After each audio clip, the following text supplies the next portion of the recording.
I've noticed a lot of debate on the internet about how ancient spears are used. So, Lloyd's recent video inspired me to provide my own 2 cents worth. Now, I have my own spear.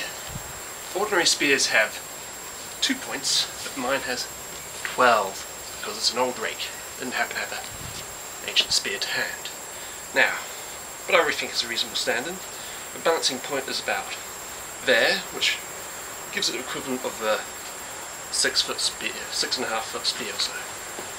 Now, so let's see how far back I can grip it. With this underarm grip is about that far. It's about how far back I can go. So if I go to overarm grip, it's about the same distance actually. Now, the terms underarm and overarm are actually rather the same, because underarm just refers to the thumbs forward, and thumbs forward I can go rather low, like that, yes, and I can also go rather high. Right, now, the underarm grip, well, feels a bit more restrictive, maybe feel a bit better. If you try a bit, you can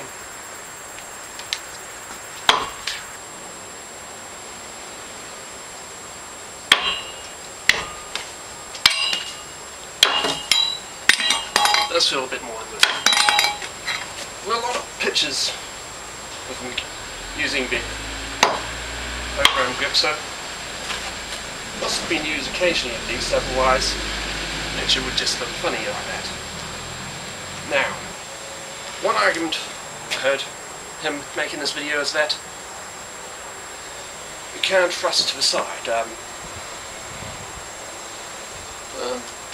don't know.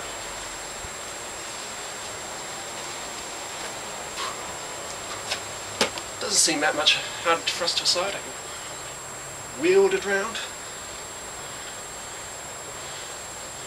Another argument I've heard on the internet is that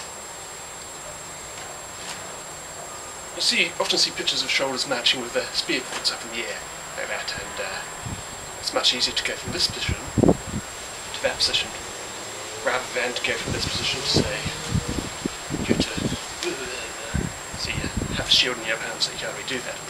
But if you're matching around like this, eventually you might find yourself getting a bit tired. Slowly you're relaxing your grip, and ooh, what's this? You're poking out the faces of all the soldiers behind you. If you want to keep it vertical, it's actually much better to keep your arms straight like that. And what you'll notice about this is that my thumbs are pointing down. So if I want to go to the underarm grip, I actually have to, fumble around. Whereas with this matching around like this, it's actually much easier to go to the underarm grip. See? And is that all the arguments? I don't know. Oh yes, well, it does still seem a bit more wieldy this way, but I don't know, maybe with practice this would become a bit better, because when I first tried it, it did seem very awkward, but the more I try it, it feels slightly less awkward. And yes, I think that's about covers it. A bit of practice you might get a bit better of it, because look at these really little girly soft hands and wrists.